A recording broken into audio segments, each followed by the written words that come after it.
然后你知道在那个时刻，就是那个 Brian 他就是突然回应他，就说你知道吗？你现在在吃这一口沙拉，你接受陌生人的善意，就比如说像是我给你这一袋食物，然后还有你愿意去接受、去品尝这样美味的食物，你的内在有魔鬼，但是你同时你内在也有天使，就是我们每个人内在都有好的或者是不好，我们不太愿意接受的那一面，但是无论是好的坏的，我们内在通通都有，所以不用觉得自己怎么一直都是不好的，然后一直有一些很邪恶的念头出现啊，或者是觉得哪里做得不够好，我怎么努力了这么久还是没有进步。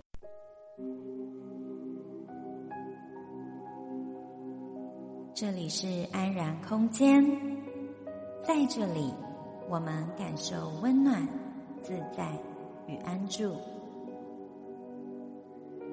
吸气，我知道我正在吸气；吐气，我知道我正在吐气。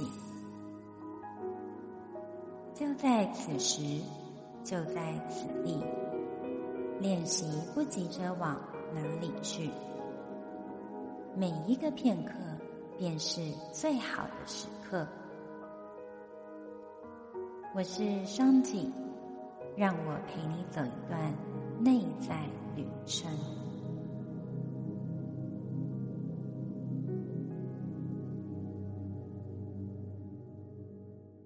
Hello， 欢迎再度回到安然空间。今天呢，又帮你邀请到我很喜欢的来宾之一，就是我的伴侣 Brian 来到这一集节目。I'm back.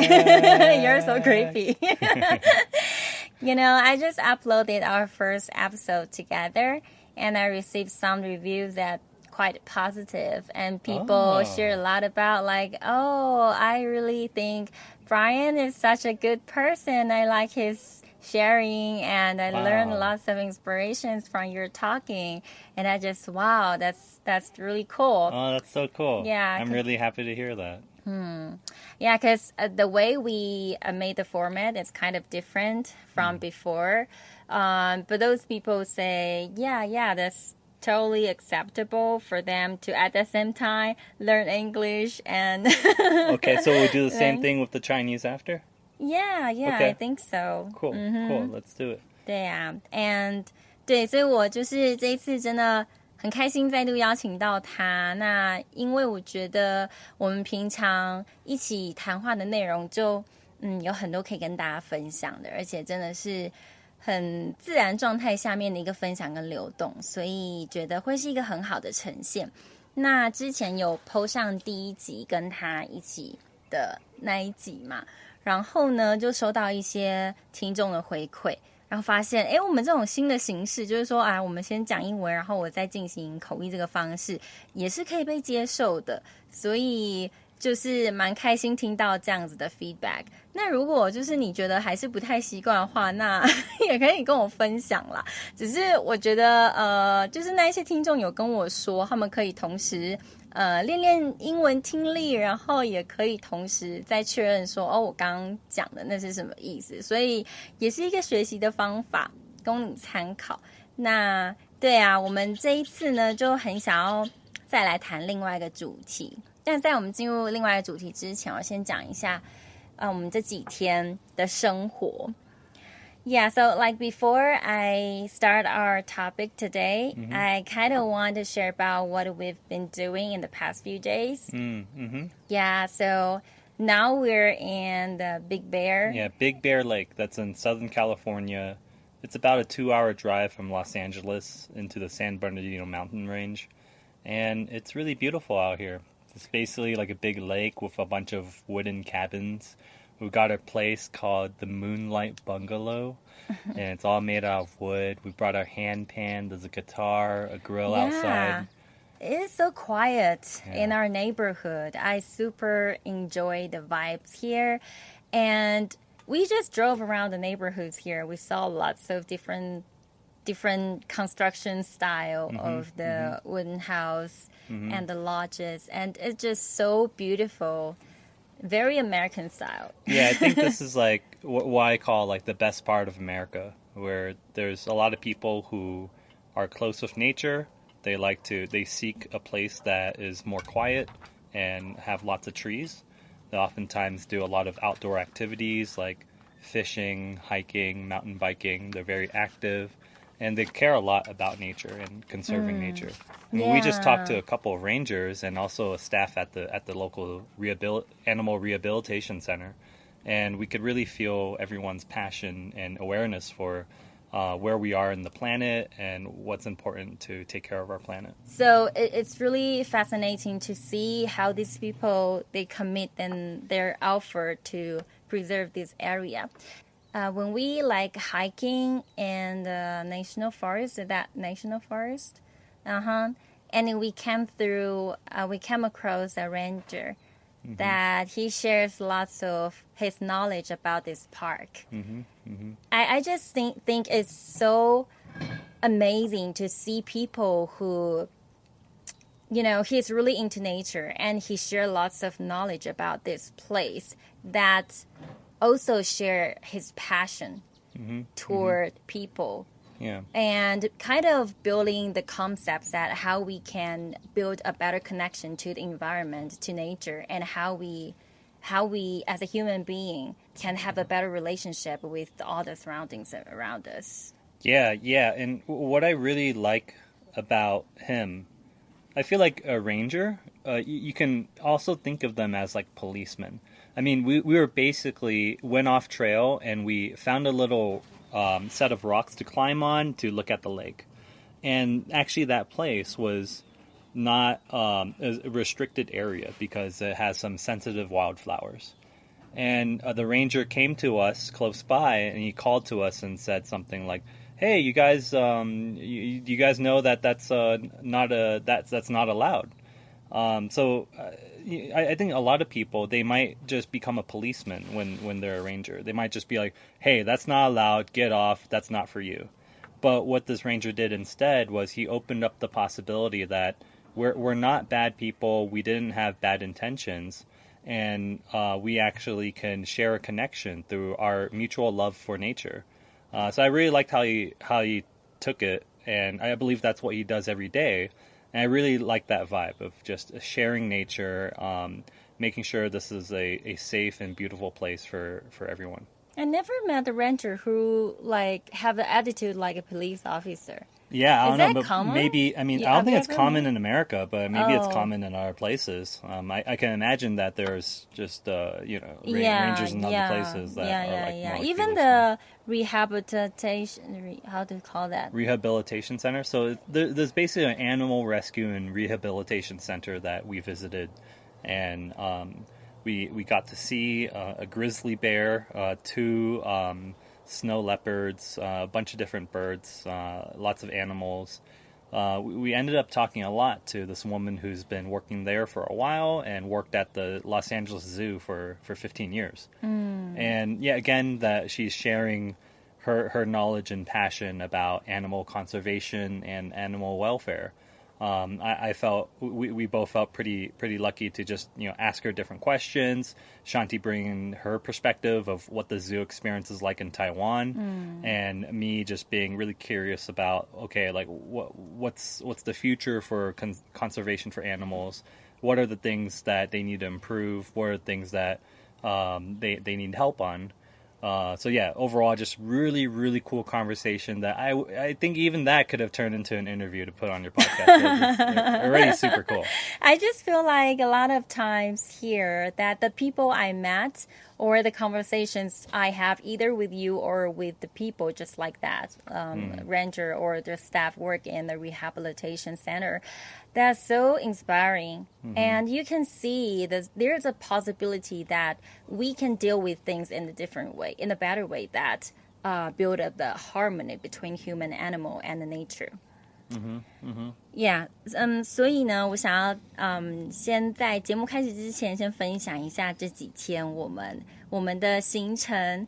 就是呢，我们这几天都待在那个California 加州的大熊湖这个地区。那这里有一个很大的湖泊，就叫大熊湖嘛。那这周边有很漂亮的小木屋，就当地的居民就是很美式风格，不太会有移民，因为像美国是一个大移民的地方嘛，但是比较少有移民的人住在这边，所以它的那个风格就是你可以看到它跟其他的市区，比如说像旧金山啊，或者是纽约，像那些大城市很不一样的感觉。那他们这里的建筑都非常的漂亮，就是完全都是木造建筑的那一种小木屋、大木屋，然后很漂亮的松树，基本上他们的屋子都坐落在松树之间，然后你就觉得好像童话故事里面的情节哦。所以我们这几天其实就是因为这就非常靠近森林嘛，所以我们就有去健行啊，也看到了很多真的他们保存很好的地方。那我们很有趣，也带了那个手碟 handpan 一起到大自然去玩手碟，这样子其实就是一种那一个怎么样跟大自然很放松的去自然相处的那一种感觉，让我们都觉得很放松。那其中呢，我们昨天和今天都遇到了森林里的那个叫 ranger， 我不知道要怎么翻成中文，就是有点像是巡逻的啦，就是为森林工作的人员。那他们通常就是会开着他们的那个车子，然后在森林里面到处走，然后看看有什么他们需要维护的，或者是跟游客分享他们的保育森林的一些想法啊，跟一些知识，然后他可能带你到这个地方，刚好是你眼前的这一片草地或者是树，他就会跟你讲解啊，这片草地他们现在目前正在保育什么东西，那这棵树它的故事来源什么。然后我常常在听他们分享这些知识的背后，都可以感觉到他们非常内在强烈的对于自然的那一份爱跟热忱。然后他的那一份感动传递给游客的是，我们可以怎么去看待我们人与自然之间的关系。那这是我觉得昨天遇到那一个 ranger 让我感觉非常非常好的一个心里面的感受。那我们今天还有去一个那个有点像是动物，就是你知道像有些地方他们会有专门那要怎么翻译啊？就是有一些救治的动物救治的中心，就他们会专门收容一些可能受伤的，或者是被人家丢弃的那些动物，然后来照顾他们这样子。那我们今天去参观，就是里面很多是那种保育类的动物，比如说喜马拉雅雪豹然后还有那个棕熊，美国棕熊、黑熊。还有各式各样的珍奇异兽这样子。那跟我们交流的，我们有刚好遇到一个里面工作的员工，他就给我们好多他如何进行保育动物这一份心力，他的背后的故事，然后他们怎么对于动物的权利有更好的一个行政。就比如说你饲养动物的方式啊，那你设备的建构，怎么样的空间会对动物来讲是有安全感的？怎么样的方式是可以保护那个养育人员可以不遭受动物之间的攻击？那其实我有谈到很多关于台湾一些可能动物园的状况什么的，因为那一位员工也曾经在动物园工作有20年之久，这样，所以他也提供了很多他的看法，就有点扯远啦。但是呢，就是这几次的谈话都会让我觉得，我很喜欢当地的保护森林或保护动物的这一些员工，他们所传递的背后的价值理念。那他不仅是在告诉我们一些知识面的东西，同时也是看到说，我们人可以如何去与整个自然界互动。那我觉得这是一个可以拓展我们内在一个对于应该要怎么做，或者是我们习以为常的，可能过去几十年来就觉得我们应该要怎么实行啊，要怎么管理，比如说动物啊、森林啊，这些想法都可以透过不断的改变、审视来修正管理跟优化这一块，是我觉得是人类找到跟植物跟动物界一个生存的很好的模式。像他也提到说，像美国过去可能在1960-70年代的动物园的管理模式也有很多纰漏，那是直到近20年他们才逐渐有培养出那一个对动物管理的一个新的模式出来，是对人类好，但是也同时专注跟很 care 那一部分对于动物他们本身自己开不开心。因为动物开心的话，基本上他们在管理动物这一块，他们也不会有遭受很多的麻烦。那其实这些都是题外话，也讲了要15分钟，就是觉得说啊，这几天在这大熊湖这里放个几天假，觉得很开心，也是要回台湾之前的一个小小的旅行这样子。那我们要进到今天切入的主题，其实今天就还蛮想要讲说关于种在自己心田爱的种子，并且要适时的去浇灌它。那为什么会谈这个呢？最后我们会来讲为什么这件事情很重要。So I think I will need to march to the topic we're gonna talk today.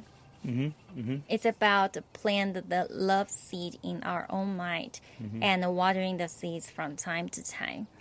And why that is important, I think when we talk about the conclusion, we can talk why it really matters to plant and water the love seeds in our own mind. Before we reach to the conclusion, I kind of want to invite you to talk about the one thing you did before. Oh, yeah. About the homeless guy? people. Oh, yeah, that's really, really touching and inspiring. Yeah, well, I think that basically our well-being and our combined well-being of the entire species, the entire human race, and the entire planet is all interconnected. And that we should live with a flow of abundance where if we have more to give, we give to others that need it. And when those people, they receive enough, they will be in the position to give to others. Yeah, definitely. But I kind of want to talk about what it really happened at that time. Okay, so like one day you kind of jog around at the neighborhood, and when you finish jogging, you kind of like sad and like in a hurry, like picking up the foods at home and ask your mom if there's any food that's left that we can give this food to the others. And your mom asks you that, what's up? Why? And you said, I saw there's homeless people who wandering in the neighborhood. A young person that's kind of just, he was sitting down on the side of the road with his face in his hands. He looked like really sad. And I did notice his car a few days ago, and that his car didn't move. So I knew, okay, this person's either stuck here or he's homeless. And I see from his face that he has no bad intentions. He's there not because he wants to, but because he has to, and he doesn't know what to do. And so I went inside, and I just thought of, okay, at this time, we have so much. We have more than enough to eat. And there are things that we are not going to even be able to finish eating. And even if we are going to finish eating, we surely have enough to share with others. Even if it means we will eat less. It's totally fine. We'll be okay. So, I try to pack up some food for him. Yeah, like a lot, actually. Like the juice and the fruits and salad and the hummus. So I spent like 12 hours barbecuing this brisket, right? So super good smoked brisket, American style. I sliced it up for him, made him a salad. And the interesting thing was, at the time, my mom was really unhappy about this. She basically was against the idea of me giving food to a homeless person on the basis that this homeless person would come back would maybe ask for more, would maybe invite other homeless people to come. My mom is already worried about homeless people, and our neighbors are also worried about homeless people.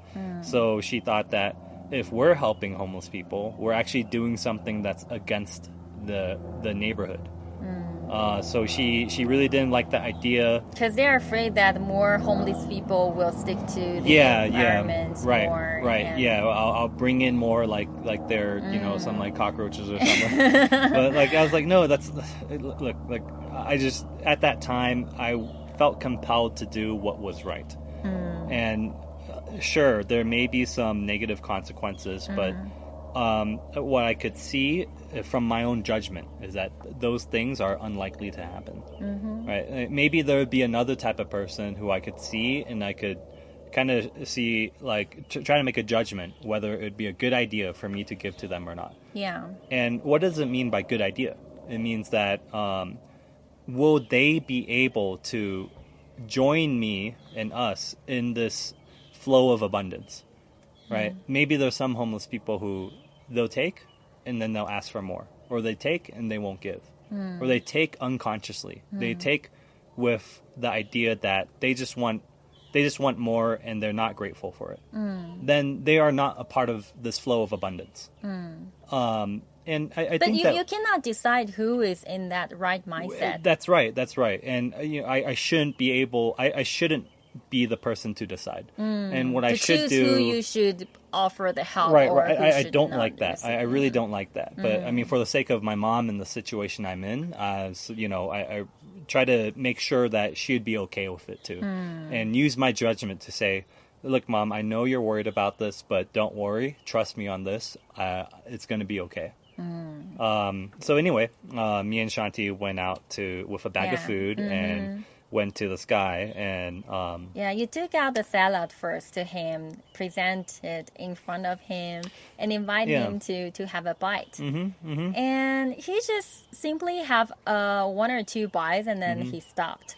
He somehow talks about, like, I don't know. I feel like his house got on fire. No, the reason why it's later. Right, Let me finish. Like, he said, like, I grew up in a family who have a strong religion. I believe in Jesus, and I have a Bible along with me for so many years. But there are some times that I feel so, like, bad about myself. I try to get rid of the evil side of me, but I found it's so hard to get rid of them. I don't know. I feel like there's no way out for me. And he just stopped there and don't take any food into his mouth. And I remember clearly at that moment, you just replied him with some words that's so warm and kind. Yeah, I said something like, and I'm like a non-believer, so I don't really believe, literally in, the Bible and in Jesus and the devil. But what I do believe is that we all have our light and shadow. And I think that that's what the Bible represents. And what I said to this man... you say that. I remember this. Yeah. You basically say to him, the willingness you take the kindness from the stranger like me, and you have the salad in front of you, it's also the embodiment of Jesus. And when you taste the tasty food, when you receive the kindness from the people, it also shows the beauty and the wonderful thing that happened in your life. It also means that Jesus just exists. And in your life. In your life. And every one of us have, like, evil sides, but in your heart, that's definitely a good side of you. Yeah. He was really he's basically saying that there was only the devil in him, and he couldn't see Jesus. Yeah. And what I said is that everyone's got both Jesus and the devil in them. And yes, sure, you have the devil in you, and I do too. Everyone does. We all got our problems. You have hard problems right now, and I feel for you. I really wish it could be better. Yeah. But please understand that you do have Jesus in you. You know, one thing I feel so surprising is that because you are a Atheist. Like you don't believe in any religion, but you use the words that fit in his thinking, way of thinking. You use like a devil or Jesus there, and just to let him understand what it really means, so that he could like get the point.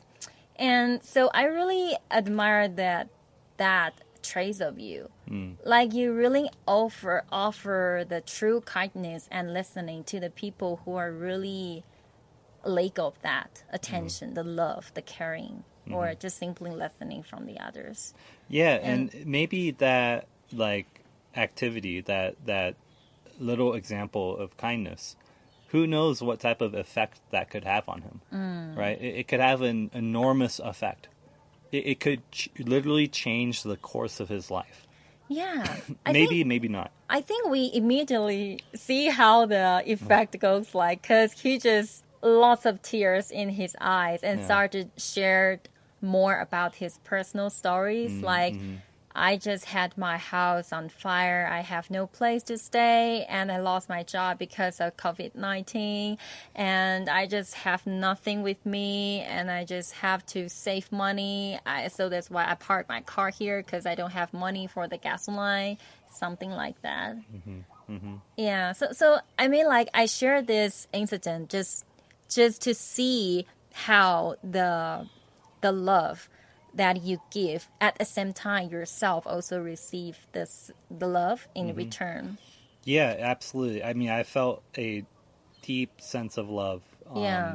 And, you know, it's almost beyond love. It's like this feeling of inner connectivity, that we are all one.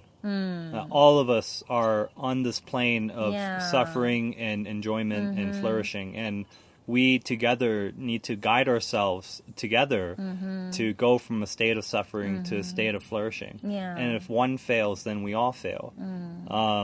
It's really a way that I want to live my life and dedicate my effort to making lives better, knowing that we are all connected, we are all one. Yeah, that's so true.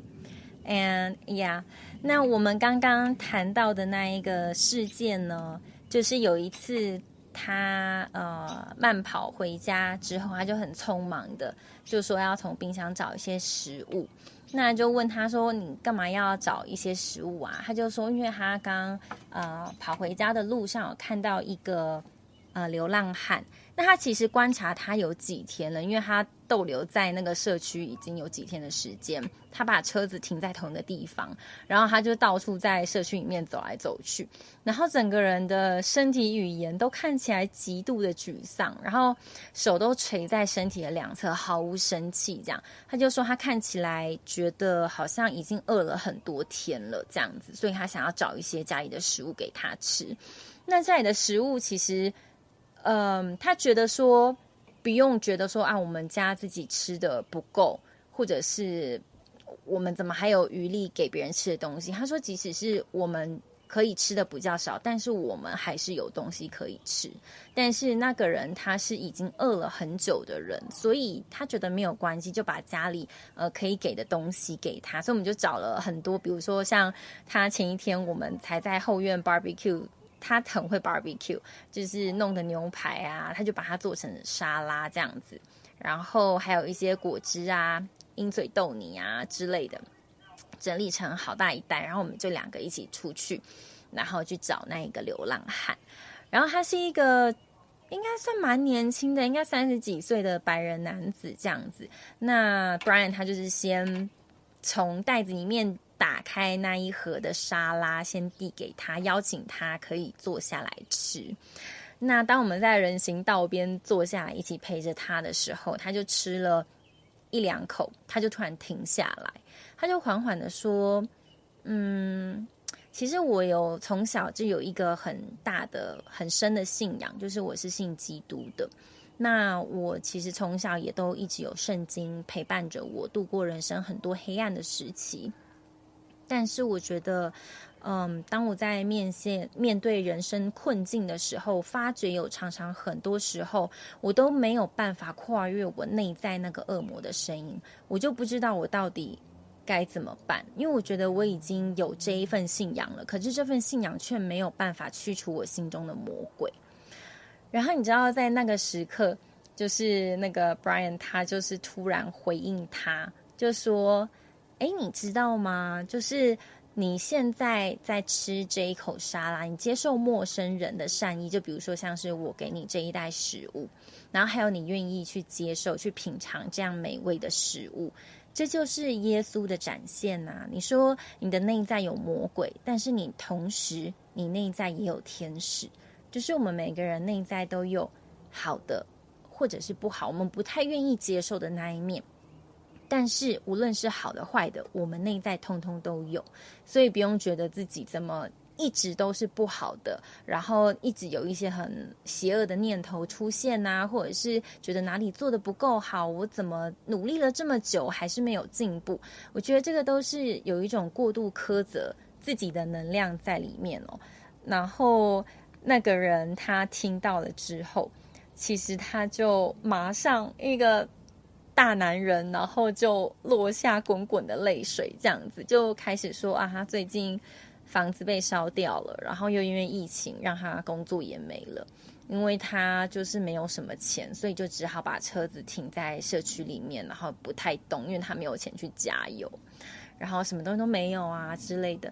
但我们就是花了蛮长的时间，就是坐在那边听他讲，然后陪伴他。那我就觉得这个经验对我来讲是一个很深的看见，是说当我们给予一个人这一种良善的爱跟滋养的时候，其实受益的不只是这一个人，得到的人的本身，还有付出的人本身也得到了很多的爱，跟内在感动那一种回馈。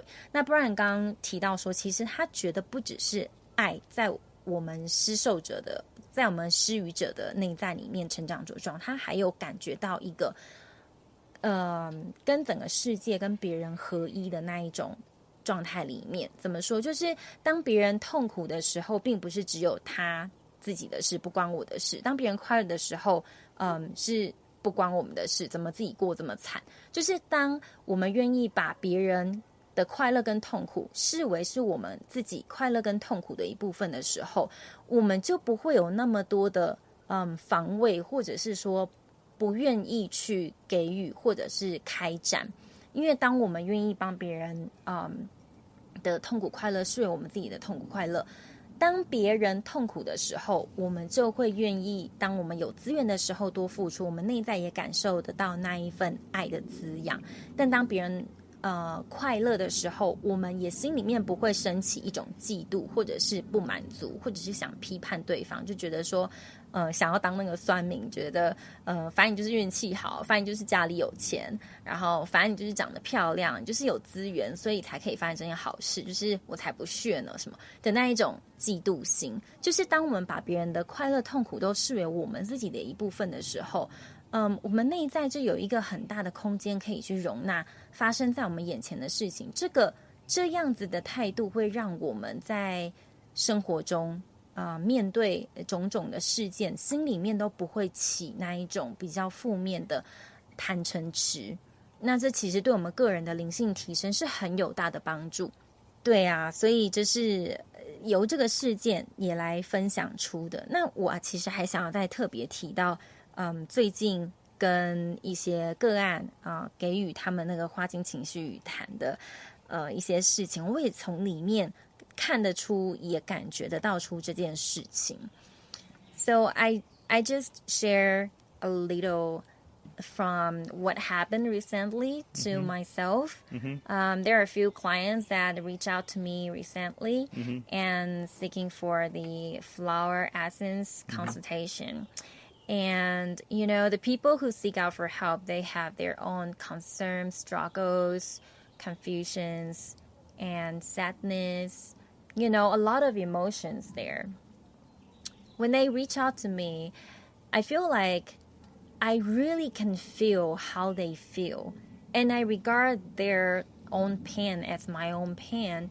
And I think, oh, actually, there's a way that I could lead you out to see there's a possibility in your current situation. And when I guide those people through the journey, I see how they like have a sparkles in their own eyes and feel they have more strength to move on.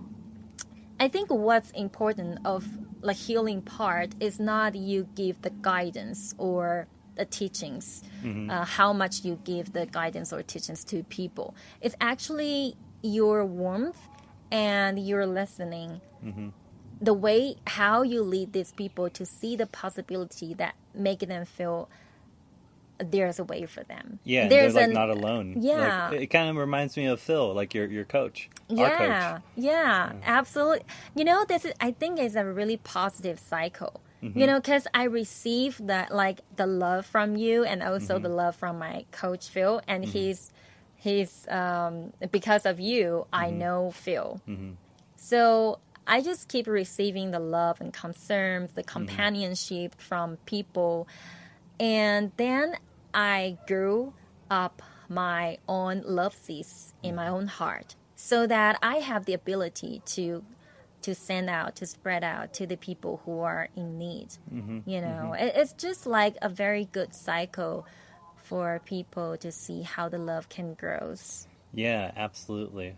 Absolutely. And hopefully they can have their own seeds and spread that love too. Yeah, I bet so. Yeah, actually, there are some clients that they will share with me by sending the emails to me and say like, oh, Shanti, I like thank you very much. And it's very warm. And I would start to practice some guidelines that you shared with me.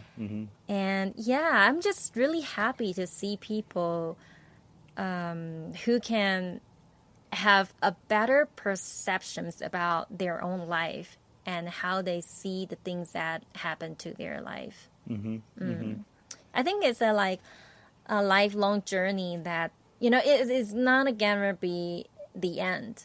Just Absolutely. like a client who reached out to me a few days ago, she said to me, I feel so tired because she has a psychiatrist she worked with for the past 1 year. And she did lots of work, like try to get back to trace the root causes. And she say like, I'm actually kind of tired of doing that because I feel like I have so many problems. And these problems I have to trace back to what problems I had. And, oh, okay, it's back to my childhood trauma. Okay, and then she just overwhelmed by so many traumas she had before. Yeah. You know, I think for those people who's seeking for personal growth and want to have like a lighter feeling in their life, it's somehow hard for them to feel the relaxation, to feel relaxed. I think that's really hard. Like, how do you feel relaxed when you're working on yourself and you identify yourself as an imperfect person, a person that's full of problems? I think both of us have experienced this a lot. And it's like, how do we gracefully navigate through our problems and make learning and improving a regular course of daily life and just see the beauty in that? You know, I think on the road of personal growth, to keep working on yourself by your own effort is very important. But the one thing is very beneficial is to find someone who can accompany you along the way, along the journey. Just like I do, I have Phil as my coach. And just like my client, they reach out to me and choose me to be their like companion. How to say that? Yeah, companion. Yeah. Companion. Yeah, so I think everyone needs that. You know, sometimes it's really hard for just single one person use her own or his own effort to get through all of this. Sometimes it's impossible because when you're in it, you only see from your perspective. You can't see outside of it. Yeah. Or at least it's very hard to see outside of it. And you need people to let you see what else is true, that your life is actually beautiful, that there's actually a lot of things to enjoy and that you're going to be okay. Yeah. I think that this is probably specifically important for a lot of people in Taiwan who may not be comfortable sharing their problems and their struggles with their friends. Maybe they just want to represent the good sides to their friends, not because they want to look better, but because they maybe think that it's not appropriate to share that type of stuff with friends. I think it's really a big problem in Taiwan because I don't know now, maybe the younger generation is getting better, but we kind of like learn something from how our past generations being taught, like how my grandparents treat my parents, and my parents would learn something from that type of parenting and use that way to parent us. And we kind of pass through these patterns into different generations. What I'm talking about this. Yeah, well, I think it's the problem. So what we're talking about is that social engagement and sharing is important in healing. And no, I think I share this because it's something that our past generations think is not okay to express how you feel. Because if you express, hey, I feel something wrong, then it will cause troubles to the others. Yeah, like things are not okay. Because they're so busy at like make a living, and the kids are just yelling, crying, and just shut up. Like parents would just shut up, and boys cannot cry, and girls need to act like a girl. And like, it's just too many stereotypes. And it's kind of like Confucianism, right? It's like you don't want to break the harmony, so you don't want to... Yeah, you have to be polite. Yeah, so and make things seem okay. To be a parent, there's the rules to be like a kid, how to be a good friend. Like, oh, don't trouble your mother with your problems. Like our education is full of confusions. And I just feel like, what if we can learn more about Taoism? Life would be more flowy, and like we will enjoy our life more. Yeah, I think like we all need to accept that life has its ups and downs, and that it's not just the ups that are beautiful. It's the downs that are beautiful too, because without the downs, there are no ups. The downs give us the ups. There's one thing I found it's really, how to say that? It's really different from anyone else I'm with before. Because you were the person that probably the first male that I interacted with who has a very good emotion, how to like you cope with emotions very well. Like you can recognize how you feel right now and how I feel right now, and say it, and we express it out, and to see why we feel like this. Yeah, actually, I wasn't always like that. I think for most of my life that people would tell me that I'm like robotic. Really? That I don't have emotion. Really? I didn't know that. Yeah. What make you change so much? I mean, actually, I don't even know right now whether I'm robotic or not, because that's so much of my identity from before. That, I just want to... escape from the bad emotions, and I don't have the empathy for people. When people suffer, I don't feel anything. I've heard my best friends say that. I heard my family say that. I don't know what's changed or if I have changed, but I think a couple things along the way that helped me get more empathetic was, first of all, my own suffering. First of all, feeling pain and trauma myself, to know what it's like to feel lost and hopeless. So maybe when someone tells me about their problems, I can say, I've been there. I know that really sucks. I know exactly how you feel. I think another thing that's really helped was just practicing meditation. Being able to sit still and let my emotions come up to life instead of ignoring them or kind of like overshadow them with additional stimulus or the next thing, the next thought, letting my emotions kind of sit there. I realized with meditation, when you first start, you think a lot. You have a lot of the monkey mind. But then when you continue to meditate, it's not that you don't have thoughts. It's just that, at least in my experience, the more important thoughts, the thoughts that actually matter, that trigger emotion, the ones that are really in the background, guiding how you look at the world and yourself, they come up more. And when you become more aware of that, you can kind of figure out like why you are the way you are and what are the important challenges that are present in your life right now. You know, I feel like humans are trying to look for pleasure and escape from pain. And so when we're feeling some painful experiences, we try to find a getaway that will give us feeling better. Try to escape. Yeah, but you know, the things you did, or like what I did, or what I like what my value is about, that we need to sit with our emotions first to feel it. You know, just feel the pain and try not to escape from that. And later if only you can do this is a very important big step. Then you will gradually find that the pain decreases in the long run. When you confronted the similar situations in the future, you probably won't feel that much pain again. It probably decreased to like 10%, 20%, like that.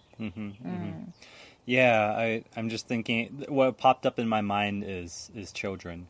Like, how can we, if we ever have children, like, how can we promote and inspire our children to learn these lessons instead of protect them from it?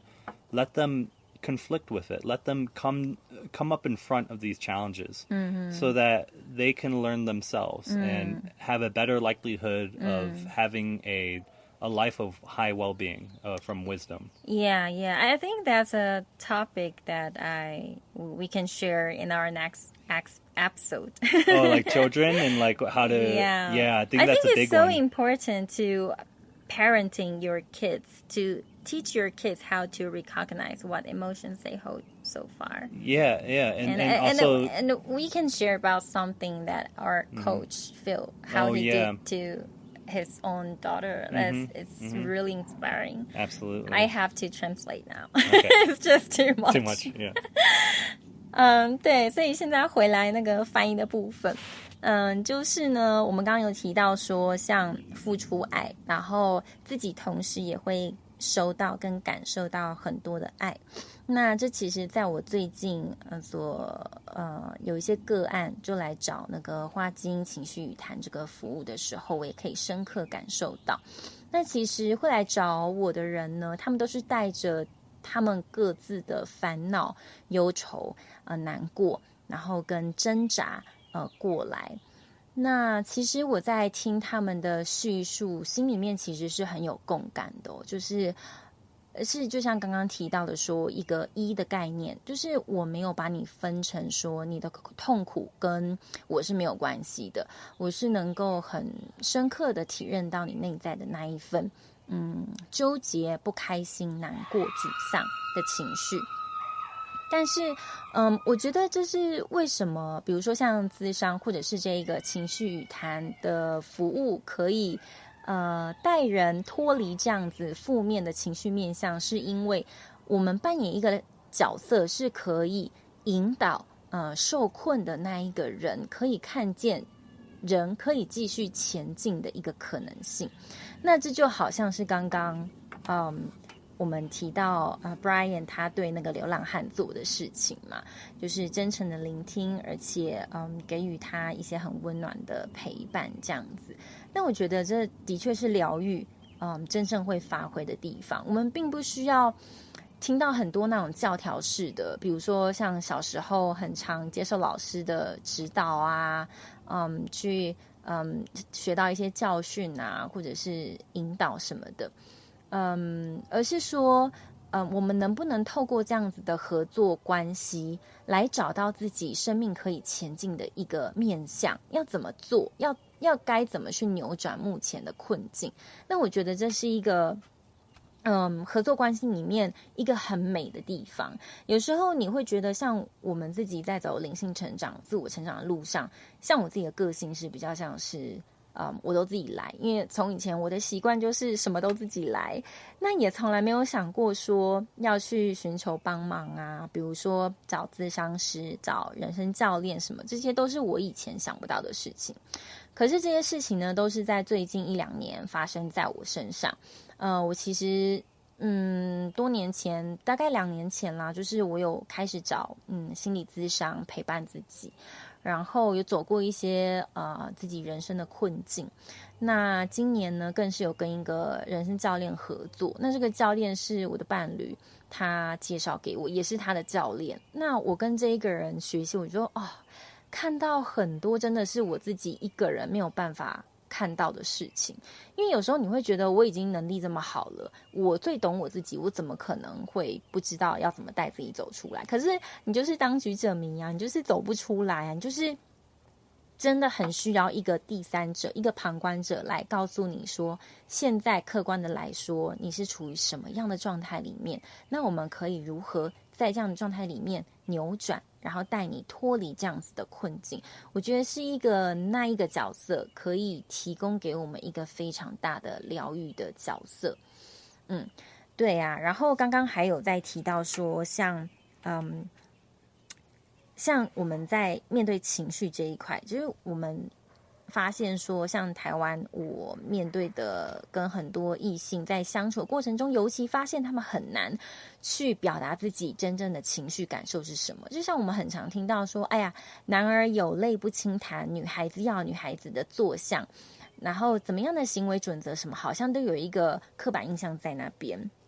那这就会其实也不能怪我们自己，或者是说我们的父母怎么这样教，因为他们就是一代传一代的把这种概念传下来，因为这样对他们来讲是可能对以前的祖先来讲，他们在教育小孩的时候这样是最方便的，因为他们没有学习，所以他们就只好胡乱的使用一个比较方便，但是对于小孩的成长没有太大帮助的指导方式来教育小孩。那这样子的缺点就是会让我们没有办法辨识我到底现在感觉是什么，我现在的情绪是什么样子。当我们没有办法认知到自己情绪发生了什么事，自己的感受怎么样的时候，我们就不是忽略，不然就是否认。那当你做到否认或者是忽略的时候，其实那个创伤是发生，那个不开心那个当时的不谅解或者是委屈，他的情绪能量都是确确实实发生的。可是因为你的忽略跟压抑，他那样子的能量没有办法释放出去，会累积在你的身体记忆里面。那久而久之，你之后在面对相类似的情境的时候，你就会惯性的就是说就是点点，或者是就不要太多意见我没有生气这样。你这样久了之后就会内伤，或者是用一种反扑的形式来证明自己很好。就是像我们很多时候会听到有些人就说有一些过于自大的人，其实他们内心是自卑的，其实也是这个道理。那这就是为什么自我觉察会这么重要。我觉得在走入灵性这一块，并不是说我们要得到一些超能力，我们要开第三眼，我们要听到或看到一些别人看到听不到的东西，这些都不重要。真的，我们真的要把这一生过好。就是你到底是怎么在处理你日常生活的，你如何在平常发生的事情你都是怎么面对的。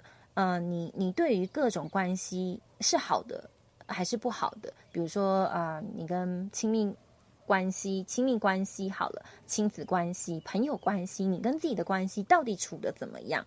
那当我们建立这个自我觉察，你就有能力去建立一个改变。那像 Brian 他刚刚有提到说，他其实原本也是一个很对自己情绪感受没有什么认知的人。那常常很多人他以前的朋友都会说我觉得你就像一个机器人一样，好像别人的难过开心你都跟自己没有关系，你都感受不到，然后好像就是像一个机器人一样，就是做自己想做的事情。他说他原本也不是一个那么温暖的人，那么能够辨识自己或他人的情绪的那么有觉察力的人。但是什么事情发生，当然是他当然生命经验中发生一些让他觉得很痛苦的事情，他才开始去建立那一份觉知，去认识到说，哦，我到底现在感受是什么。那他用的其中一个办法就是冥想。冥想呢，像他分享的说，他就是跟当下他发生的那一个情绪感受同在共处，就不试着去逃避。像有时候我们在身心里面，我们很需要寻求一个可以让自己感觉良好的一个法门方法手段，但其实这个手段是暂时的，你最终还是要回来去跟那一个让你难受的感受共处，去面对它，而不是被好的一些闪闪发亮的一些工具给牵走，而逃避面对自己该面对的事情。那唯有你真的正视说，到底为什么会这么感觉，为什么会这么做，那你才有办法去扭转你对于自己过去遭受创伤的所设下的一个负面的信念，才有可能去解锁它。那这个有时候自己走会真的非常难，所以真的是如果你有资源的话，的确是寻求帮助会对你是一个很好自我成长一个路上很好的助力哦。那像我们刚刚也有提到说关于教育小孩的事情，就是当我们这一代能够建立起自我觉察，当我们在教育下一代的时候，我们就可以扭转过去世世代代累积而成的那一种限制性信念，把它扭转开来。你在对自我疗愈的同时，你也是同时疗愈了整个家族，真的是这样子。因为当你一个人改变，你可以影响的不只是自己而已，你周遭的人完全都可以感觉得到。就是很多人就是之前也有一些人会来找我，就说怎么办Shanti，就是我好想要，我在跟我妈妈相处的时候，我就觉得好烦哦。我就是叫她要去自我成长，她就是要学，她就是要有智慧一点，然后不要那么爱碎碎念，要放手，然后不要对我管那么多，然后对一些事情要放宽心。她就是不听，然后我都觉得我就是很想要带她去一些什么灵修啊、自我成长，她都不愿意去学习，那我该怎么办？好像就只有我一个人在努力要成长。只有我一个人呢，是在我们家族里面是很想要突破困境的，那大家都不想要跟我一起成长，我觉得好累哦，好烦哦，为什么大家都是这样子？那我觉得我们会有想要拯救家人的心是很理所当然的，但是我们其实必须要回归到我们自己本身，其实我们最终需要拯救的真的只有自己。因为当你自己把自己变好了的时候，你周遭的人真的可以感受出来。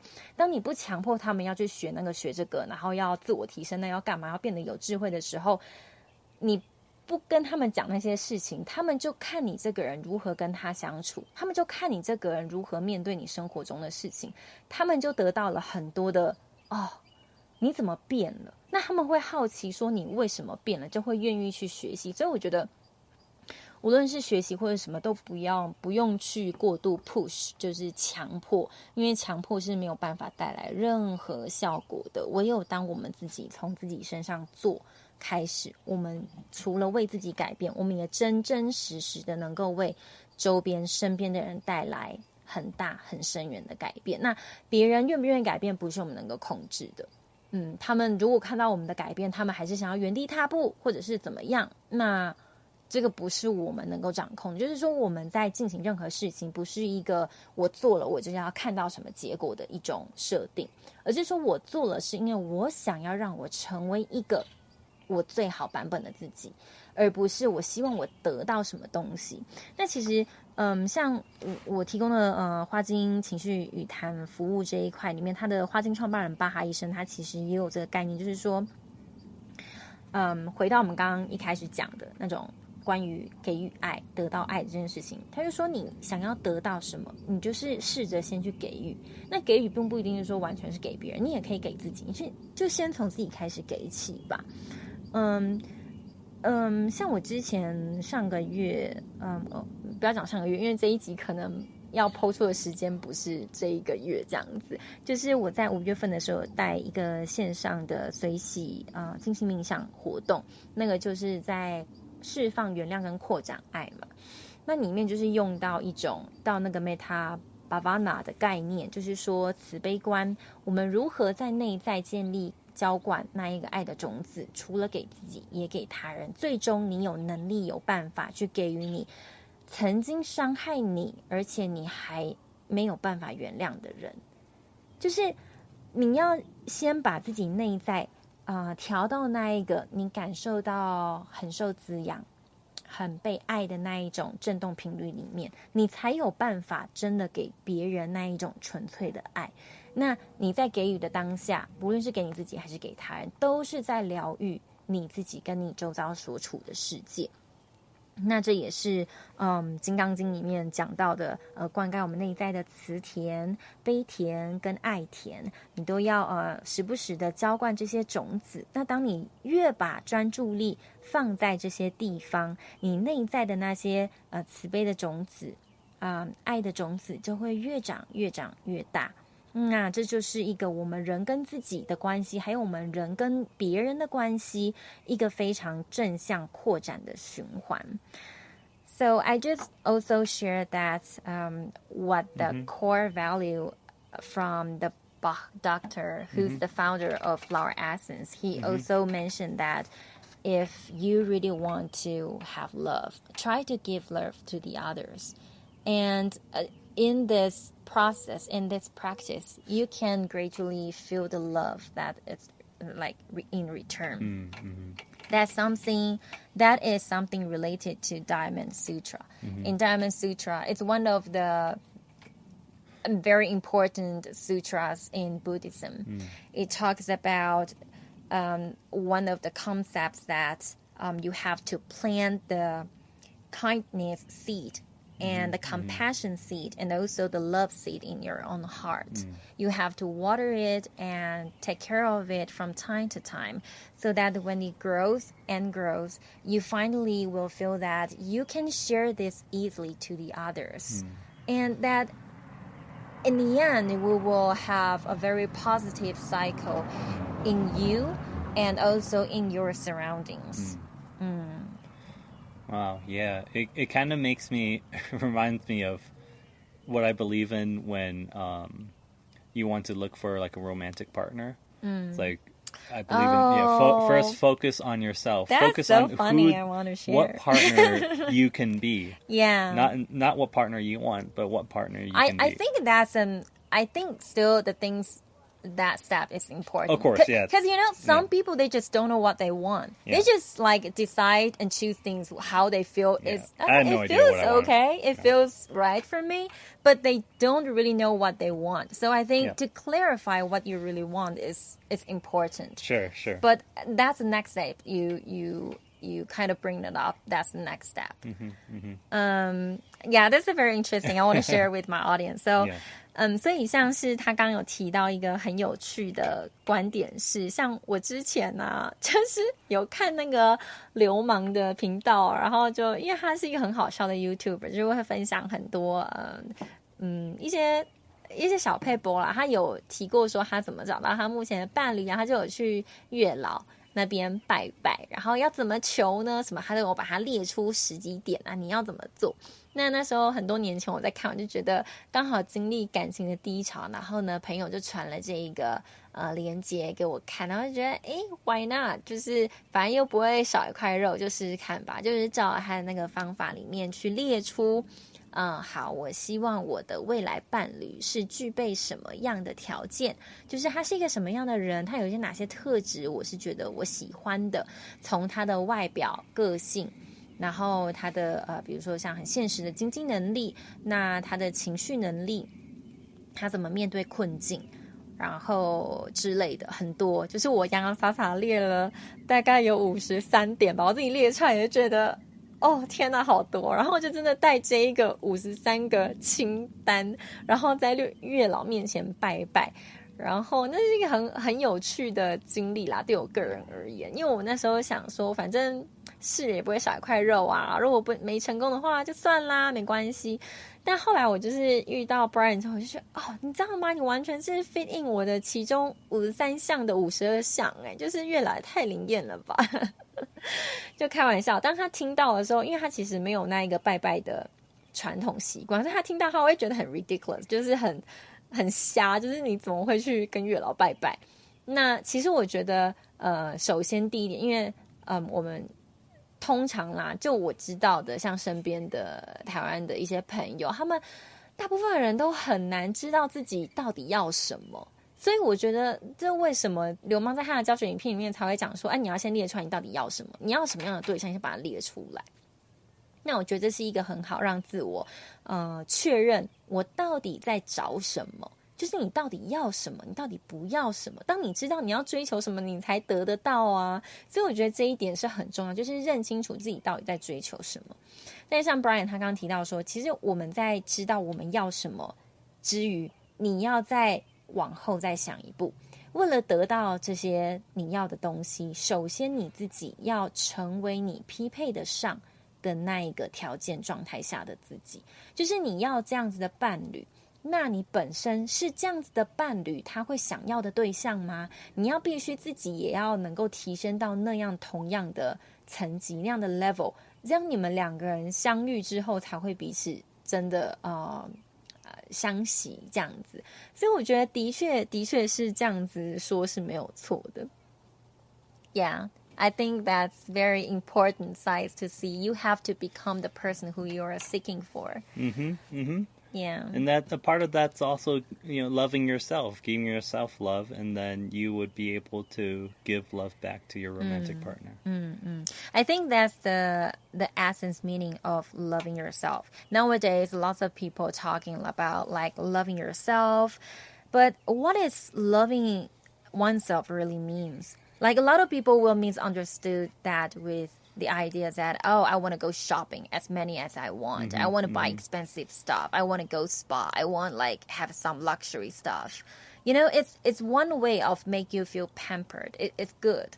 But like, it's just not only that. It's incomplete, yeah. Yeah, it's not only that. What you need to do is to become who you want to be. Is to give yourself the opportunity and the effort to be who you really want to be. I think that can be the next step of you building up the love within yourself. Like loving myself, it means that not only you get those like the moments that you feel you pamper yourself very much, you feel good, but also at the time you feel you're sad, you're in difficulties, you're frustrated, but at that time point you still catch up yourself and say to yourself that that's okay, that we can walk through this. I hold you, I have myself, and that's okay. At that time point it means that you accept who you are and you're willing to take yourself to another level, to grow, to keep growing and like expand yourself, to feel and build abundance. I think that's the key point of love yourself. It makes me think of this TV show, this weird TV show we saw on Netflix. Remember, that's like in the 70s or 80s, and there's this woman who does this exercise class, and she has this problem of self-criticism. She'll like basically feel bad about something and then go get some fast food and eat a lot of it and tell herself in the mirror, "Oh, you're fat such bitch. A bitch! Like, you're so fat. Look at you. How could you waste money? You're such like a terrible person." Like, it's like, oh my god! Oh like, my I don't know god. if we can watch this anymore. It's so crazy. Yeah. It's quite damaging, like to see who people can. But I think that happens a lot, especially in female. I think female have that more tendency to like criticizing themselves more than males. And I think that's so bad because we're taught that what's the beauty should be look like, what's the good girl should be look like. We have so many revelations. Yeah, it's so sad. 对，那我们刚刚就谈到说，这其实也就是回扣说爱自己。到底什么是爱自己呢？很多人就会觉得说我都给自己买很好东西啊，我就是买名牌包啊，就是做 SPA 啊，就是我就是尽情的 shopping 啊，这些其实你让自己感受良好的这些时刻都很好，因为它让你觉得呢你是被滋养的你是被好好疼爱的。但是爱自己的意义并不仅仅只是这里而已。爱自己呢，也是在说你在自己难过的时候，你在觉得碰到困境的时候，你都愿意好好温柔停下来跟自己说没关系我就是会带我自己慢慢走过这一段旅程，那不要担心，现在我会难过没有问题，这都是必经的过程，但是我会一直陪着你。就是当你愿意呢对自己这样说，也内在真的能够感受到这样子的感觉，你就是达到了爱自己真正的意义。那其实像我去年有设计一套那个21天爱自己练习手册嘛，其实就是也是我过去在做一些自我疼爱的小练习，这些我把它整理一下，然后也分享给也有需要的人。那其实蛮多人来索取这个练习手册来自我练习，那蛮多人跟我写信，主动写信跟我回馈说他们其实感觉真的很好，然后像有些习惯他们也保留到现在，持续的去浇灌自己内在那种感觉被爱啊，照顾自己啊，跟自己独处的时间。那我觉得这是在尤其现在我们被资讯淹没这个时代里，我们太分心了，太关注在很多自媒体，然后很多新闻媒体，那很多别人说什么又做了什么，太容易分心了，然后让我们没有办法真正的回归到自己身上。那我觉得所谓爱自己的这种练习，也是让我们腾出生活中的一些时间，就仅仅是给予自己。那当你愿意可以腾出这样的时间空间，你才能够真的去听到我自己内在想要的是什么啊，而不是说别人说这个好，然后我就是往那边走。因为他的好不是你内在，并不一定是你内在灵魂真正最高渴望的东西，那你也就是间接的跟自己的高我失联了，所以你就会觉得常常我活不出我想要的生活，我觉得我不喜欢现在的我，那都是因为我没有留下那个时间跟自己共处。对啊，这就是这一集想要分享给你的重点。Yeah, I think this episode we can probably it's enough. Like, You think so? I think we can talk way more. Yeah, it's been like 1 hour 10 minutes. Oh, really? It goes so fast. All right. Well, okay. Hope you guys enjoyed the episode. This is still like a new format for Shanti and me. Let me know what you like, what you don't like. Help us give feedback. We want to make sure that we're making things that are incredibly valuable to you, and also something that is enjoyable to listen to. So we know that we're just getting started, and we can use your help to make things better. So please don't be shy and give us some feedback. 对啊，就是也想要邀请你们呢，尽量可以给我们一些回馈，就是说这样子的形式你们喜不喜欢啊，或者是你们觉得收获很多，真的我很想要邀请你，就是觉得你真的有收获的话，动动你的手指，然后留言给予颗星，然后呢也可以分享给你身边认为觉得也有需要这个资源的朋友知道。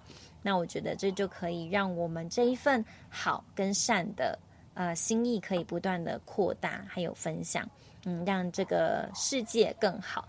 那其实这个世界更好的要义就是让我们自己本身更好，我们就能够逐渐影响身边的人事物。